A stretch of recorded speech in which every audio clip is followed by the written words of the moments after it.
Good morning, ladies and gentlemen, and welcome to episode 2 of the Command Tower, the podcast devoted to all things Commander.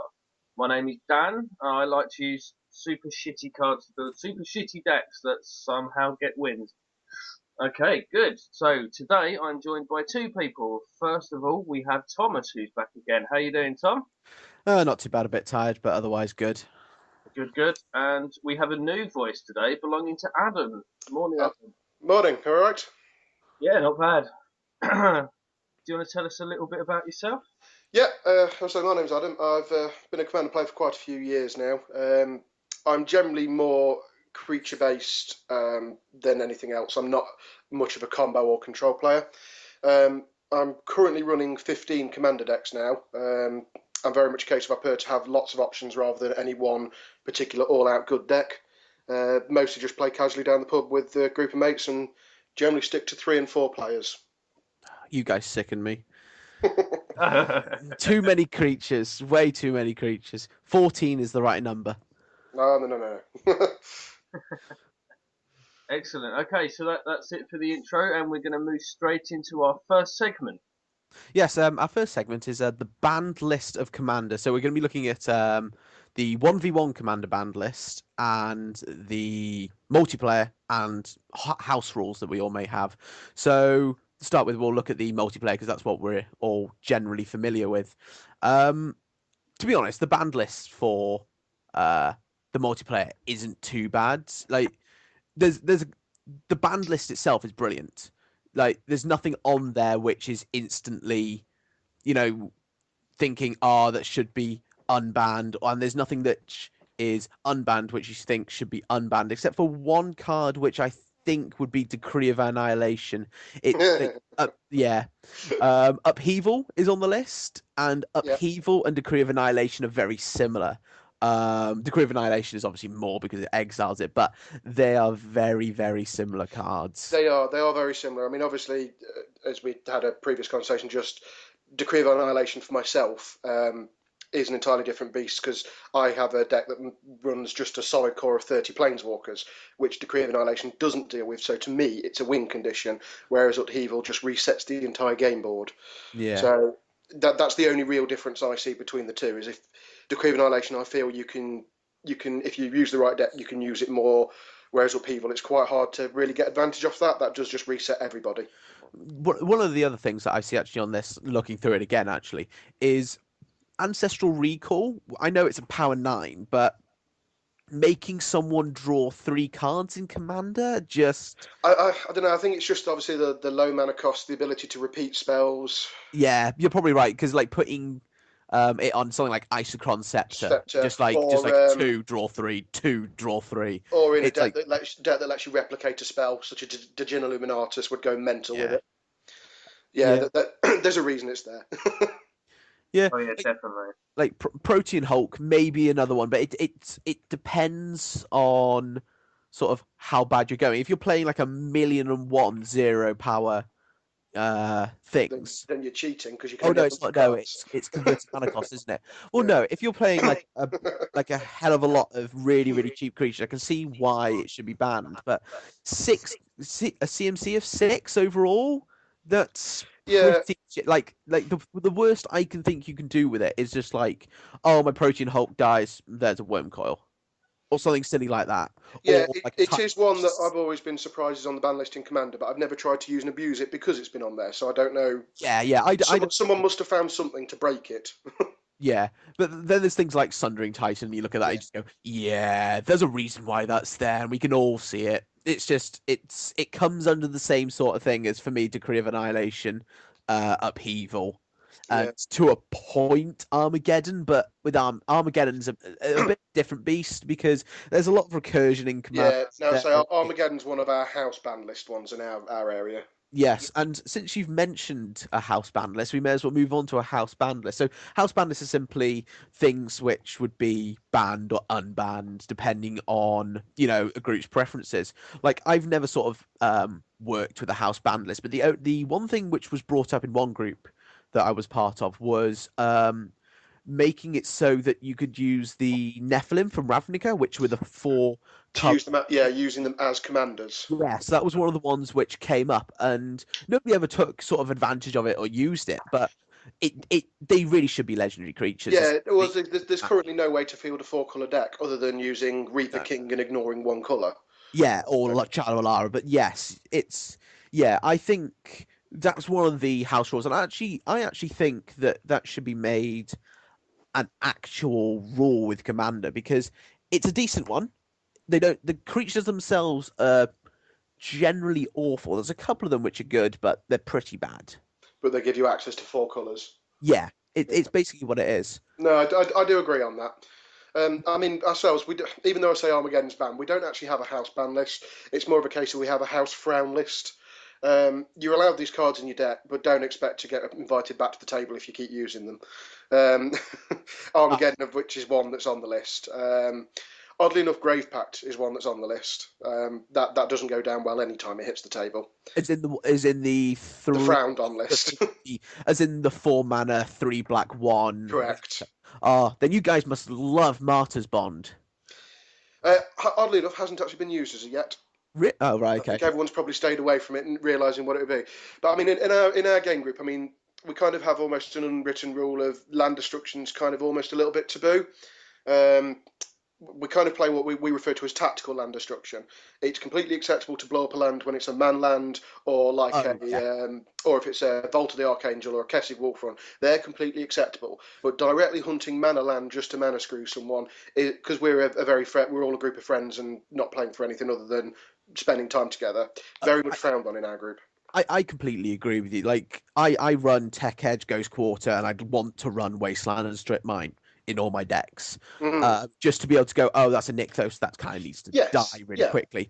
But the only time I would agree with mana screwing people is if either they're being dicks on the table or they're proving to be way too much of a threat to let live. It's like if they are doing like a 3-color deck, they've only got 2 and a Chromatic Lantern, you kill the Chromatic Lantern. Yeah, to a degree. It's I mean, we had a similar problem with the card Ruination, the destroy all non-basics. Right. There was 2 of us that constantly had it in the deck, but you always tend to find you ended up sat in your hand for the entire game because at no point did you feel like playing it and taking everyone out the game and pretty much just like ruining that game for everybody. So, just one of those. Sorry, what do you think about the card Back to Basics, which is it doesn't destroy them, but when a non-basic land taps, it doesn't untap during your untap step. That wouldn't be too bad because that's obviously you can still plan your moves out. Yeah. Because you've still got your mana, you can still plan your moves.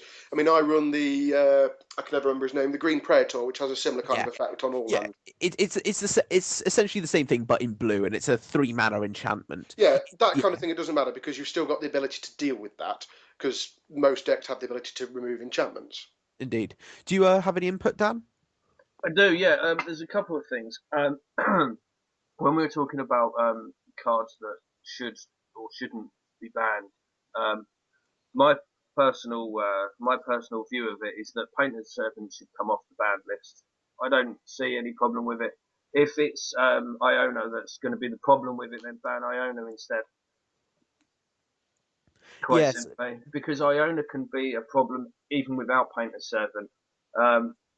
My Angel deck used to run Iona, and I took it out because we've got a decent amount of mono-colour decks, and just locking someone out of the game, or potentially 2 people out of the game, is just not what we want to do. And so, I mean, some people like that sort of thing. Some people are okay with that. But personally, I think Iona should be banned. Take Painter Servant off the list. The other thing that should go on the list, and this was interesting because I've actually mentioned this at my playgroup about banning Gaia's Cradle. Now, I'm the only person that plays Gaia's Cradle, so I'm sort of doing myself injustice with that. It's an expensive card to buy anyway. I'm just lucky enough to have one. But for me, Solarian Academy's banned, so why not Gaia's Cradle? Green has a much easier time of searching it up.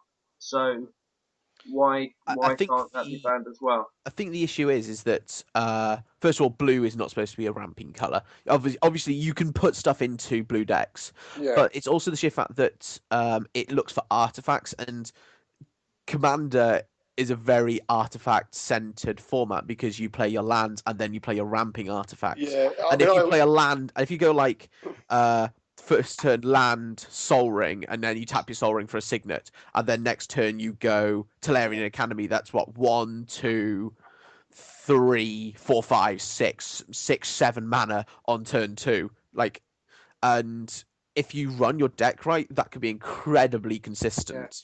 I mean, the other reason with you saying unbanned Painter's Servant, it was never Iona that was the problem for me. It was Grindstone, because Painter's Servant and Grindstone mills your opponent for 3 mana, I think, completely.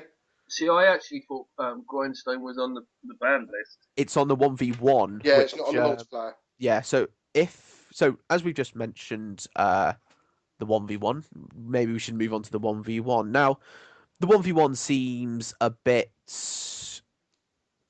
It's obviously meant for competitive play. If you have a look through it, you'll see things which it's got certain infinite combos, and some of them are there to speed up the game as well. Like Sensei's Divining Top is banned, and if you play Legacy or watch any Legacy videos, you know that it slows the game down a lot. And when you're playing with it's quite interesting, really, because as you say, they're trying to speed it up with the removal of Divining Top, but at the same time, they're trying to slow it down a bit with the removal of Soul Ring. It balances it out nicely like that, so you shouldn't be able to get too much advantage from. I think most Commander decks run a Soul Ring, and you shouldn't get too much advantage of a case of who drew the Soul Ring first on that. Well, it looks like that on the 1v1 list that all the like the 2 mana producing things are banned, like Soul Ring's banned, Ancient Tomb's banned.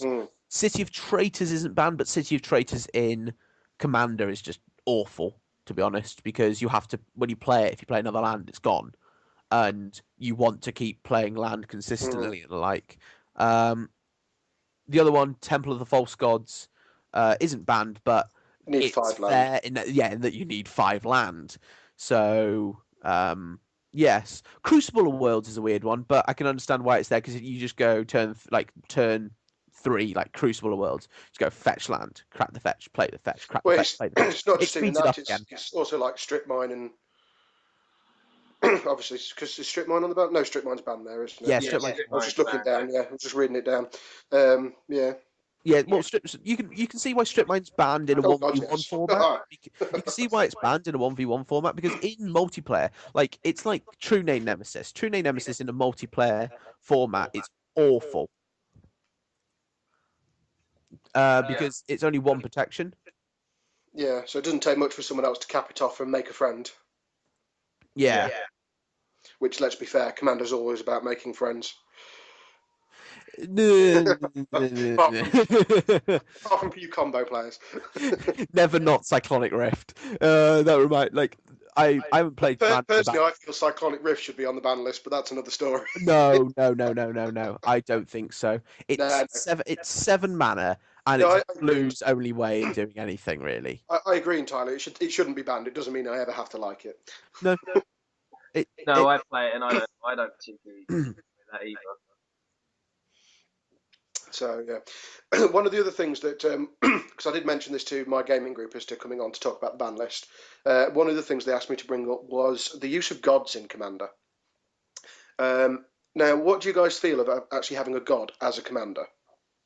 I haven't done it personally. I've got a friend of mine plays Perforus as a commander. Now, Perforus is the only one that so far made it onto our frowned on list as a commander. Perforos as a commander doesn't bother me, like, because you have to set it up. It's to be honest, I think the worst one where Perforos is in the deck is Norrin, because you haven't come across Krenko with it then. Well, yes, but yes, there's also Krenko, but he's better not as the commander. I do agree. My personal opinion, anyway. Yeah, I do agree, but he has proved. It's just obviously on the few attempts we've tried him as a commander, he has proved an absolute nightmare. Yeah. So he's on the frown list. But generally speaking, gods in general as commanders are quite hard to deal with.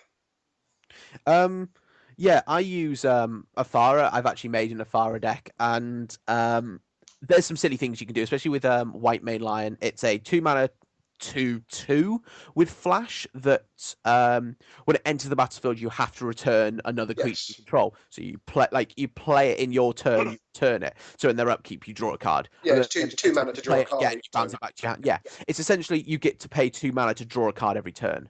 Yeah. You can only do it once, obviously, but drawing 2.5 cards every turn, where the half card is during their turn, is pretty damn decent. It is indeed, yeah. I mean, with one of our number has recently ran a Fairy, but he's just recently swapped it out to try for Brago for a bit instead. But yes, the sheer number of card drawing that was horrific. I mean, commander-wise, I currently run Heliod and Aetherios as commanders, which so far Aetherios, neither of them have proved too dangerous, but it's just is the common theme that whenever a god seems to hit the table, they're very hard to deal with now. So having one as a recurring commander does seem a bit powerful sometimes. My issue with it is that if you're finding it an issue, put more ways to deal with it. There's so Mm. many ways to deal with them. Like if I'm it's a aware there's creature, ways to deal. turn and burn. Then if you're playing white, revoke existence. Just kill the damn things which are giving it devotion to make it a creature. To me, that it's not an issue. If you No, like, for me, well, if you complain about it, just put I know bed that this is removal. why they were just wanting to ask how other groups had experienced them to see if it was just a case of something we were going through. I mean, it's the same with it. When you get any new legendary creature, you'll have an influx them into your individual commander circles, and you've just got to deal with them until they move on. I mean, sure, we'll get the same with Khans. We'll get a load of new commanders turn up. So Yeah, I mean, I've played against Afara, and I think Nylea. I can't remember. No, Xenagos is what it was. It was Xenagos, and they're never a problem. Like it's always the things which come with them which are the mm. problem. It's never the actual god. to me, I take umbrage more on the predators than the gods. Yeah, They Elish are North, GH. all ridiculous except maybe Urabrask. I think I've always said sorry as I've played a Predator every single time. Yeah, I mean, like I run a mono green deck with Reki History of Kamigawa, so I play near enough every green creature, every green legend that I can, and the deck it's good. I mean, it can outcard or blue decks, which is quite strange for a mono green deck, but it's it's not the card drawing that makes it offensive. It's the fact that I'm running the green Praetor, and as soon as he comes down, there's a just a oh, that Yeah, thing's got to go. And even if it does go when they tap their mana, it doesn't untap whether he's there or not. The issue I have, like, I think the green one is the best for EDH because he gives you ramp, he screws your opponent, and he's a massive dude. Um, so there's really no downside to playing it. The issue I have with him is the fact that he screws your opponents, he doubles your mana, and he's a big dude. So the pros are also the cons, depending on sort of how you play. mm. Yeah.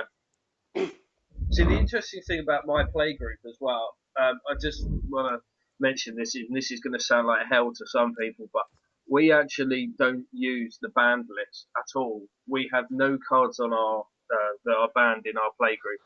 Now, because we only play casually, none of us are particularly interested in winning a lot of the time. It's just a bit of fun for us. We are very sort of we limit ourselves of what we're going to play, so we don't end up with uh, an optic mirror in the deck.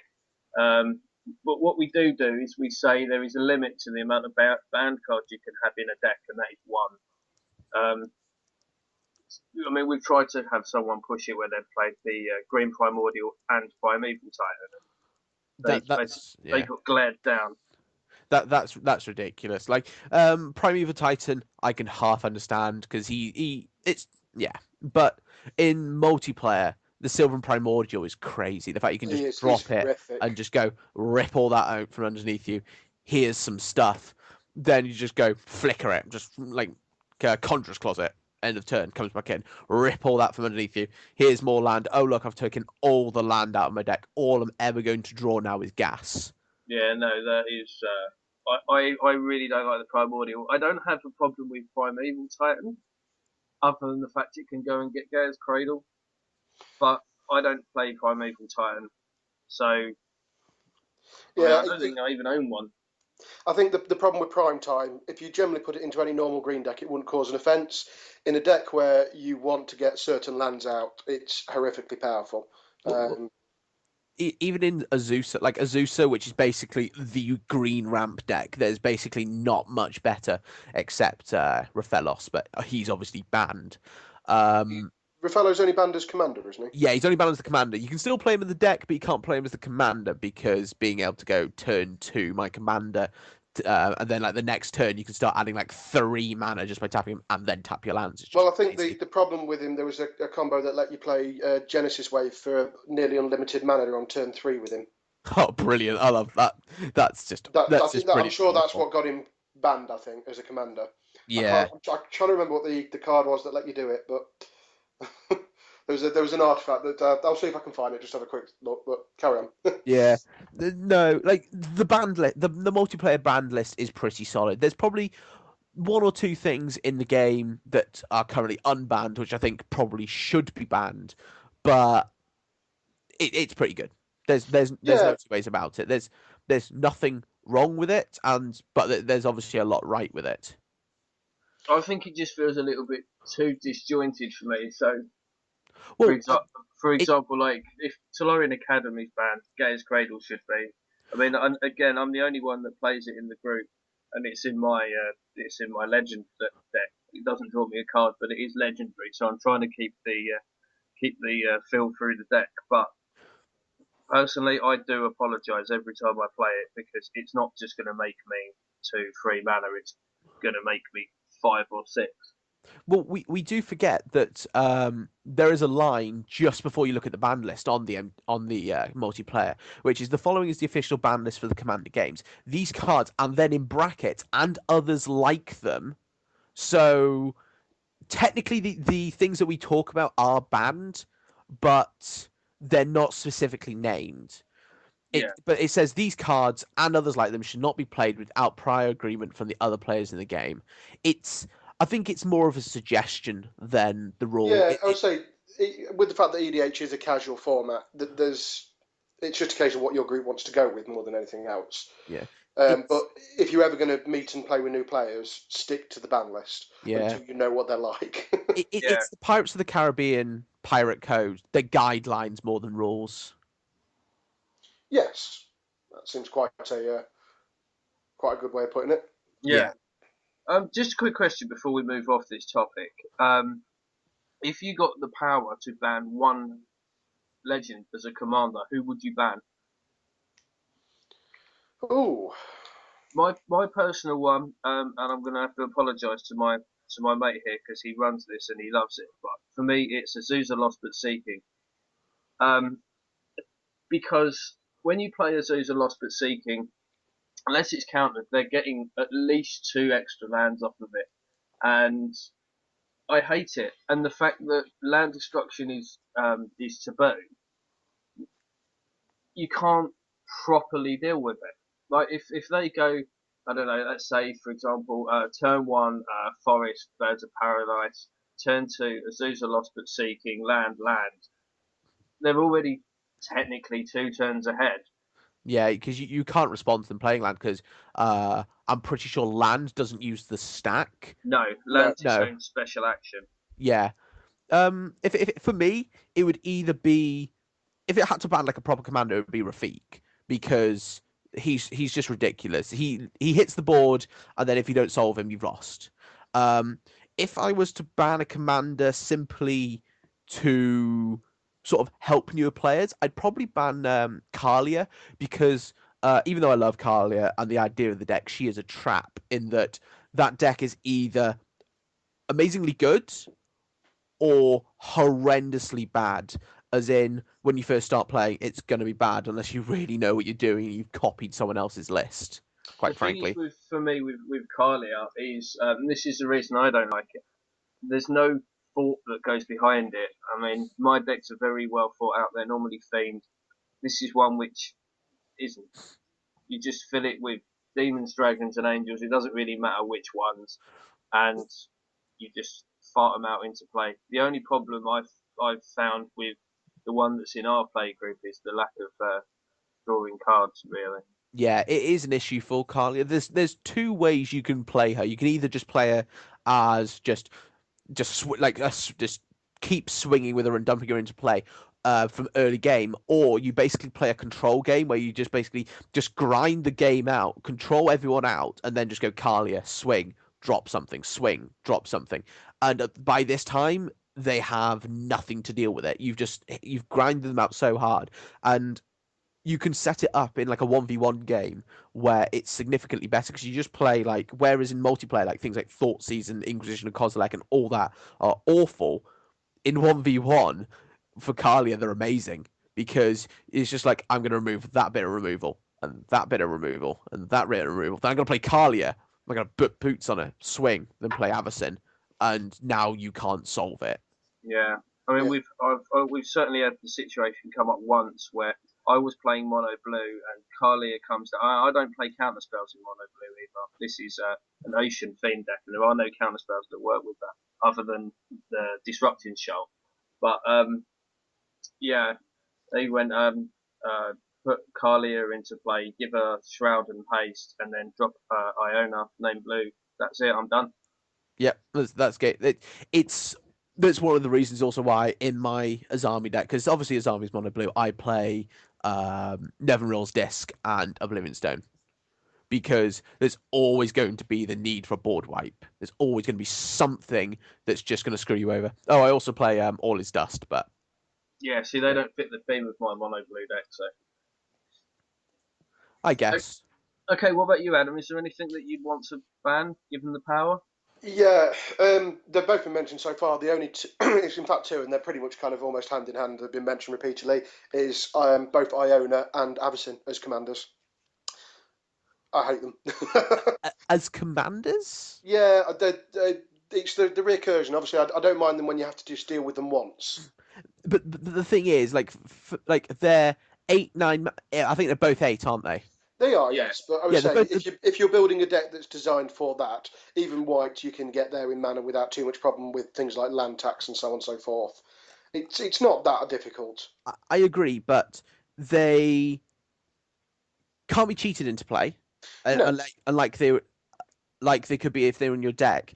And then, so first of all, it costs 8, then it costs 10, and Path to 8, like anything that exiles is quite oh no, prevalent in Commander. yeah, I don't disagree at all. It's just obviously the frustration that when you think the first time you deal with them, just to then watch it go back to command zone and think, God damn, that's coming back again. It's just the frustration that, as I said, I don't even mind them, generally speaking, in play, and I don't. No one really, not that many people I know play them. It's just they are frustrating when they do it. So What would you say to Avacyn in a, I don't know, for example, a mono white angel deck as a commander? Not that I know anyone that does that. No, it's not like we know you do. Is it, Dan? No, no, it's not like I spent £90 on a foil one. So what would you say to that if it was literally? I mean, I use her because to me she's the lord of all the angels.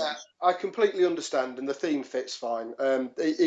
As I said, it's not to the point that I would ever have an issue with playing against it. I do find them frustrating after you've had to kill them once or twice, and they still somehow manage to play the damn thing again.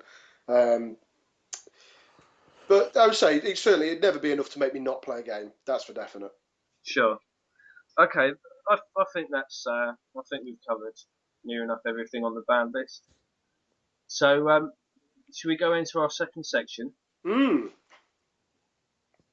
Okay, so the second segment is going to be something we're going to try and do every week, and this is something that we're going to have listeners' input with, hopefully. It's going to be a deck profile. So today's deck profile is doesn't really taste of anything.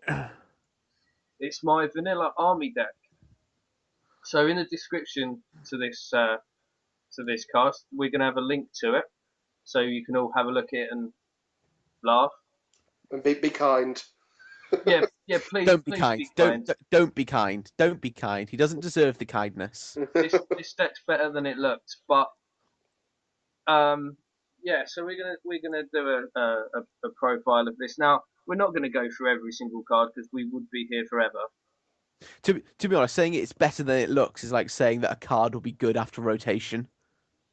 No, It's just isn't. No, no, well, this I mean, obviously, I've to those that haven't actually looked at the link yet, that's probably, I assume, going to be at the bottom on the YouTube page. yeah. If I remember to put it there, If yes. Tom and Rose was there, it's when you look at it, as Dan says, you may not initially think it looks that good because obviously it's a lot of well, I say it's a lot. It's pretty much just basic creatures and anthems to boost them.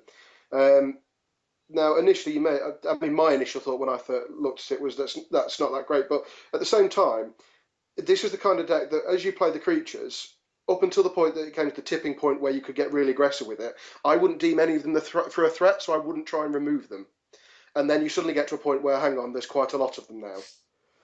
I think the main thing from it is the fact it's incredibly consistent. Whereas, like, Yeah, when you go through it, you go like, okay, so there's 1/2/2 and a second 2/2, and they're both called different things.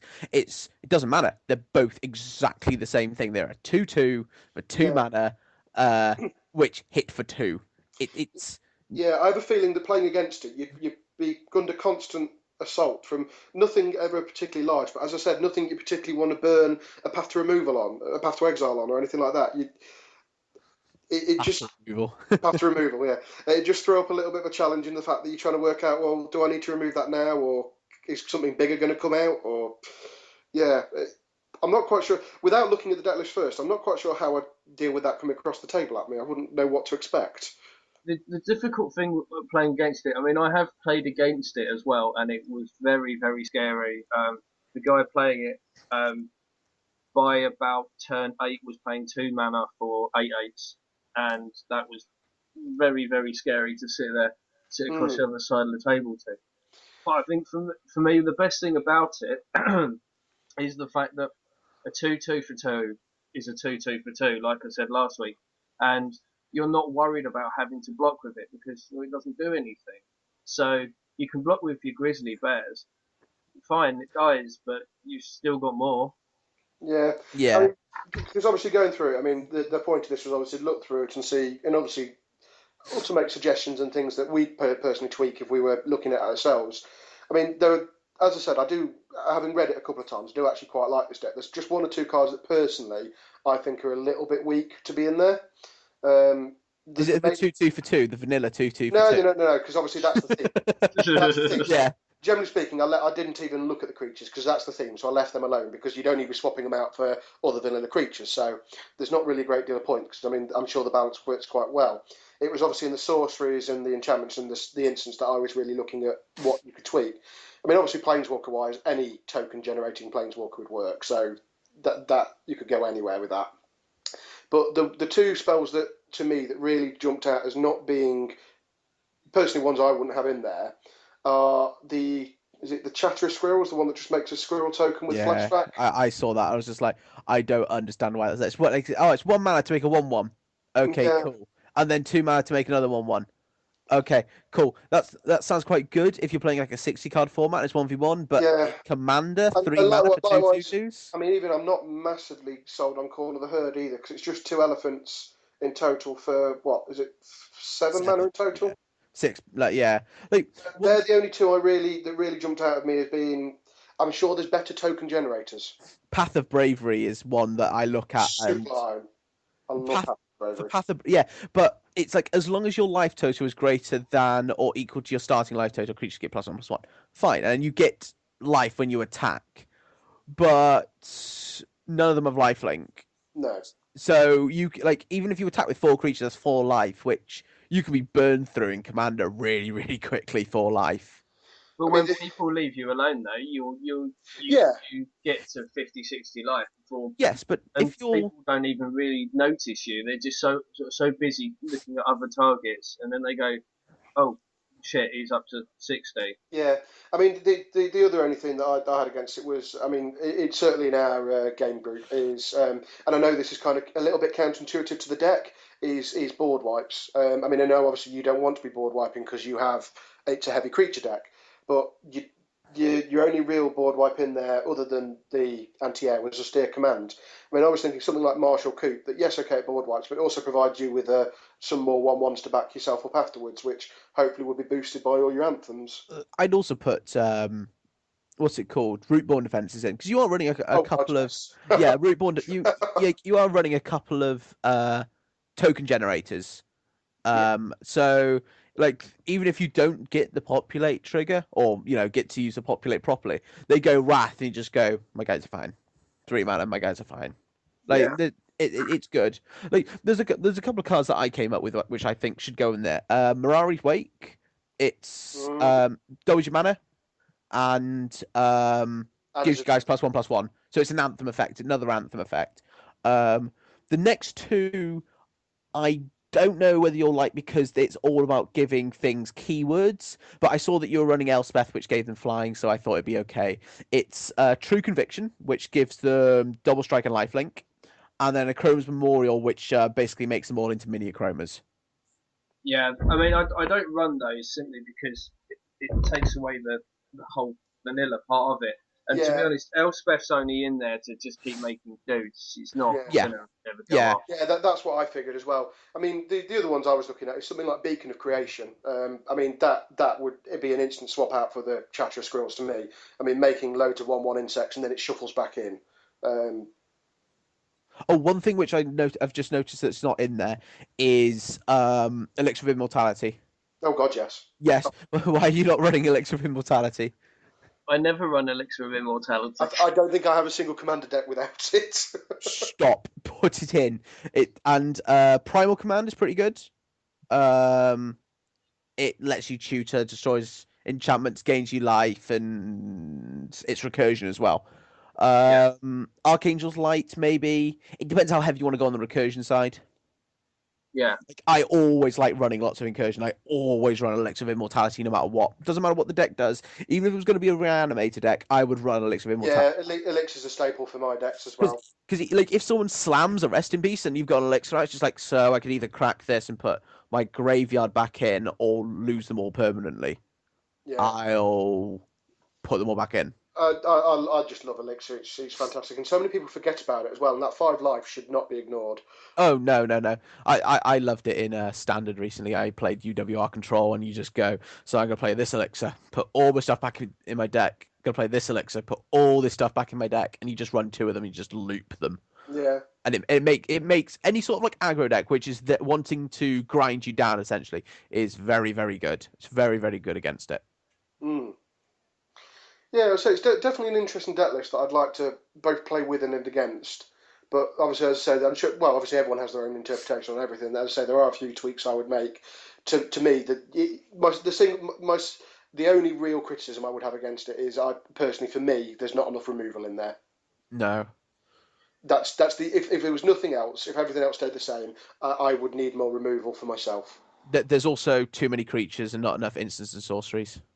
Yeah, but that's just you don't play creatures. You just don't play creatures. There's about 25 too many creatures. the thing Believe is, me, if you take out 25 creatures, change it from white green to just blue, you'll have a much better deck. yeah. Yeah. Oh dear. God, So I'm an awful person. How I love it. So One to thing, address the point of removal very quickly, the reason I haven't got much removal in is because I'm bored of it. All my other decks have got spot removal and wraths, and to be honest, I get a little bit bored with doing that. Yeah, And I I just want can to I, try I something can different. understand I can understand that. I mean, the rafts, to be honest, as I said, even with apart from Marshall Coupe, which obviously still generates you soldiers, and I think is it Phyrexian Rebirth that gives you yeah, horrors? it gives you Yeah, one. It gives you gives you It one one gives you creature. large one, yeah. guy with one large vanilla guy. Those two kind of make sense to me for this deck because they still produce you vanilla creatures in addition to a board wipe if you need it. The actual spot removal, with the fact that, as I said, yes, okay, you're going to have a lot of big creatures, but there are a lot of vanilla creatures. I personally think that's fairly important because I mean, if something comes out with indestructible that you just can't get past with your little swarm, something like if Avacyn hits the board, you haven't got a way of dealing with that. No. Yeah. So even just the simply of just a Path to Exile, a Swords to Plowshare, a Condemn, that'll do it. Yeah, the deck looks fun. I'd play it if someone else had it, but I wouldn't build it or sort of want to own it. I It don't just know, doesn't tempted rustle to bring enough it. jimmies, frankly. It just doesn't annoy enough people. Because as I think Dan said, how much did the deck actually cost you? It cost me. Well, I mean, okay. So the price on here, its average price is coming out at.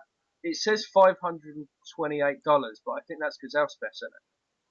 But No, there's got to be something else for it to go up to like $528 average. There's got to be something in here which I know you get the accumulative effect where if you have a million $1 cards, that's $1 million sort of thing. But like each one's hardly anything. But I'm just going on checkout to check what the prices of the individual cards are. Just give me a sec. So the deck cost me £15 basically. I already had the Elspeth, so she wasn't. She wasn't part of the calculation, but the deck cost me £15. To be honest, you could if any of these that are from the recent set, you can probably get off people just by going, "Can I have that vanilla creature off you?" It just whenever people open boosters, just going, "Can I have that vanilla creature?" Like Bronze Save, like a lot of these. See, this is something for me actually as well. I got quite annoyed when M15 came out because what vanilla creatures were in M15 for this deck? Well, none. But to be honest, there were two, but they both came out in Theros, so they're already in there. Yeah, I don't really care. I still can't, even going through the checkout, I can't see where it's got all this value from. I think you are literally the only person to go, why is there not more vanilla creatures in the core set? God damn it. Well, there always has to be one, and normally it's me. Right, well, just for an example, to dispel that the cost of it, when you put it actually into the shopping cart, it comes out $102 with shipping, of which 20 of that's the Wooded Bastion, 20 is Elspeth, 15 is the Idyllic Tutor. Yeah. So you can get those for cheaper as well. Yes. Like even if you here in the UK, if you're listening to this in other parts of the world, we have a trade page that we use if we're looking for things, and people will sell cards on there for cheaper than what you could buy them on Star City Games or what we have is Magic Madhouse. So you can probably get it for 3/4 of the price that you're seeing there, maybe. Did you just plug a non-sponsor? I'm supporting the community. God damn it! Someone needs to pay me now for that. Oh dear. Yeah, drop them a line. Tell them that you've mentioned them in the podcast and you want some royalties. So let's rattle off a bunch of names of stores. So there's Star City, Magic Madhouse, the Magic's Card Trader, Mana Leak, Firestorm Games. If any of you are from any of these stores are listening, you know where to send the money. If you pay up, you get mentioned next week as well. Only a mention, and then if you pay double what I expect, which is bugger all, you get to be on the show with all 30 something so far of our views. Oh god. No, I'm probably going to have to cut this now. That's the end of that bit. Oh no, to be honest, I'm going to leave it in. Fuck it. Oh god. Right. So, do we have anything else on that then? Where are we? I don't know. More keywords. That's the thing. But obviously, I love the theming of decks. I really do. So this kind of thing does appeal to me. But I mean, as you said, this one, it's almost one I'd half be tempted to build. But obviously, I've got 15 commander decks already. I don't need another one. Yeah, no, that's fair enough. Yeah.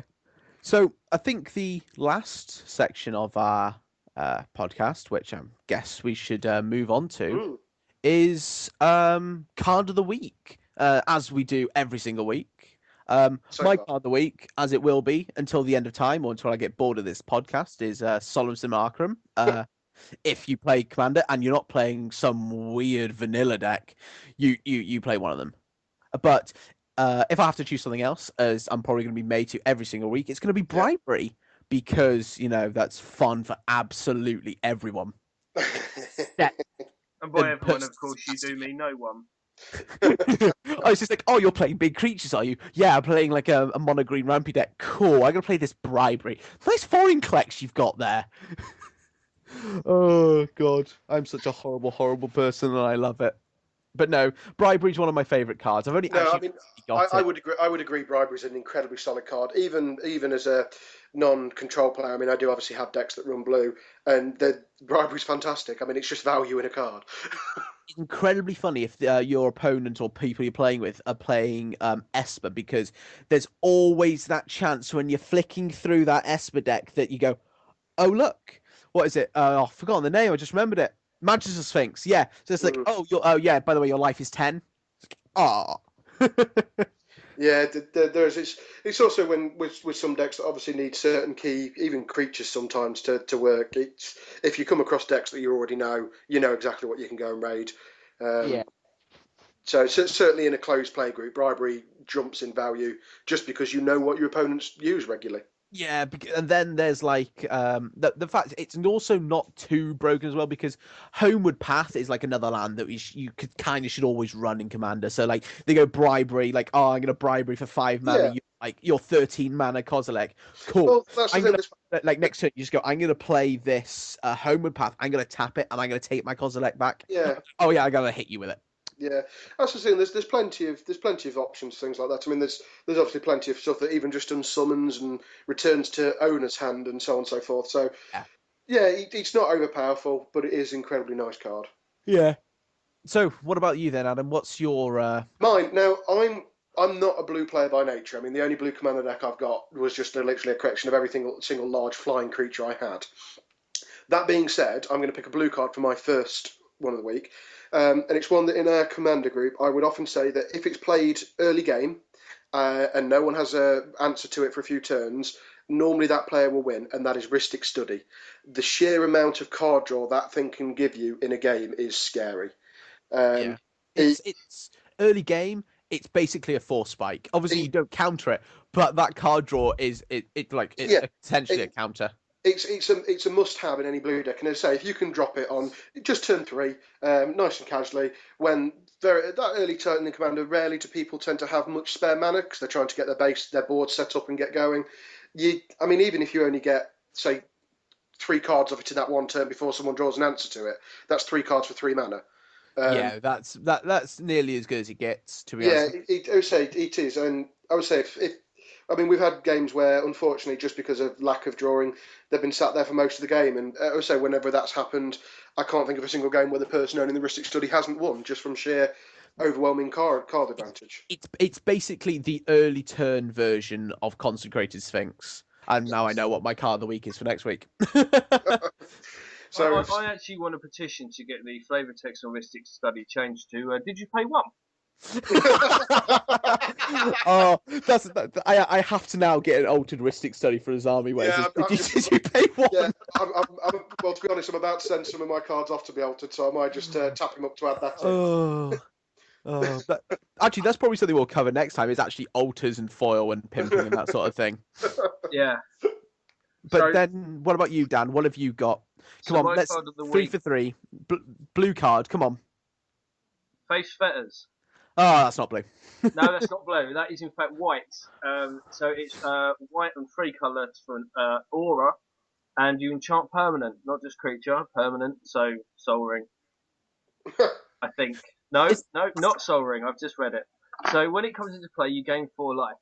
That's okay. It's pretty good. 4 mana, 4 life. Enchanted permanents activated abilities can't be played unless they're mana abilities. If enchanted permanent is a creature, it can't attack or block. Yeah, Goodbye, commanders.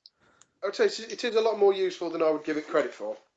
It is is. is it the one which bounces around as well? No, No, Which one's that? the one Is that that bounces around is is that Cage of Hands?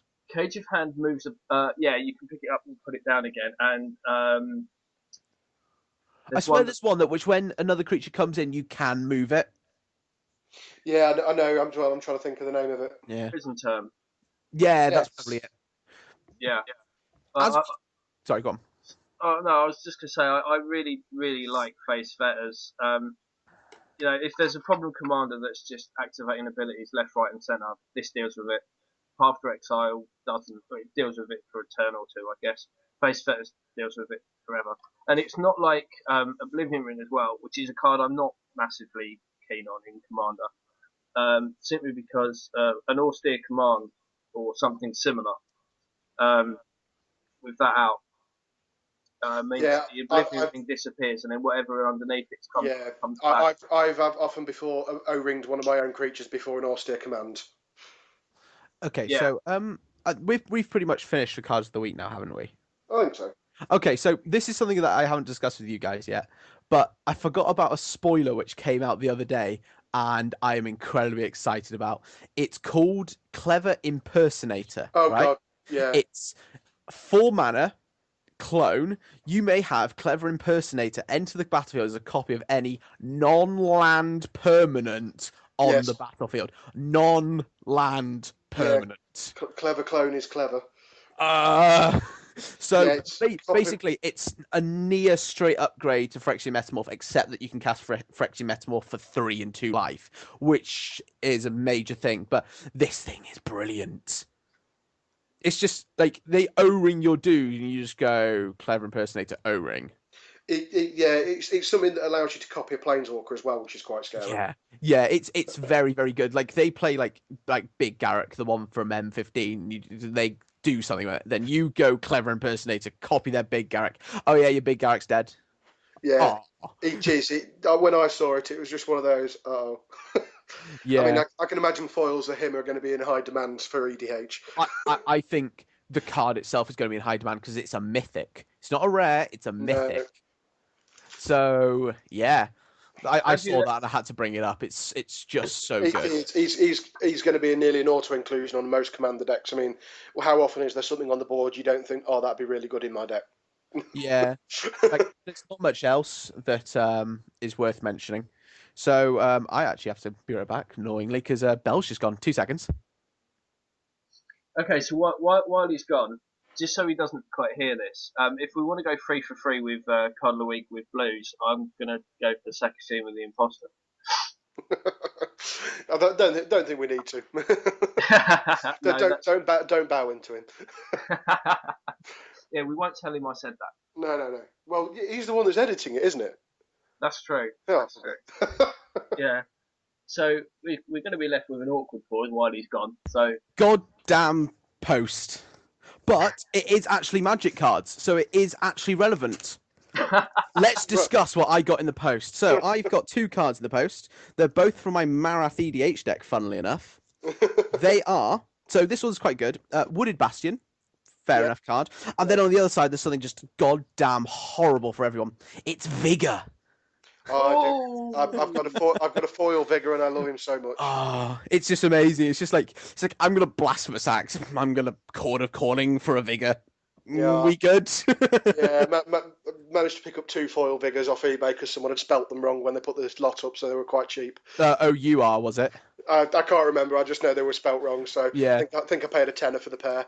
Nice. I paid a tenner for this one, this non-foil. But yes, so strange that I had to go, and in the middle of a podcast, I'm not going to edit it out because it's actually relevant. And also, I'm just goddamn lazy when it comes to editing. Yeah, no, that's fair enough. Okay, so before we close up the show, then, unless there's anything else you guys want to mention? Nope. No, I think we're good for this one. Okay, I would just like to give a thanks to the UK EDH Deck Help and Advice group on Facebook. The administrator has very nicely allowed us to put this on the group every week, and he's going to pin it to the top for us, so it's going to be nice and easy to find that way.